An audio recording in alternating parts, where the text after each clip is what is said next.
সেলিমের সাহস হচ্ছিল না উঠে এক পা চলারও। তাই সে গাছের তলায় বসে অপেক্ষা করতে লাগলো কখন সকাল হবে। দেখতে দেখতে চারিদিকে কালো ধোঁয়া ভরে যায়। সেলিম সেই ধোঁয়ার মধ্যে একটি বাচ্চার ছায়া ছুটতে দেখতে পেল এবং তার পিছন পিছন একটি মহিলাকেও। বাচ্চাটি সেই ধোঁয়ার মধ্যে কোথায় উধাও হয়ে গেল, কিন্তু মহিলাটি সেলিমের সামনে এসে দাঁড়ালো। তখনই সেলিমের সামন থেকে সব ধোঁয়া সরে যায়।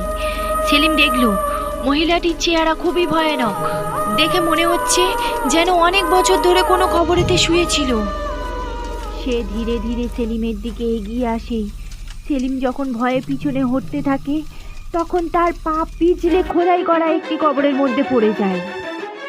সেলিম ওই কবর থেকে বার হওয়ার চেষ্টা করছিল, কিন্তু সে সেখান থেকে বার হতে পারছিল না।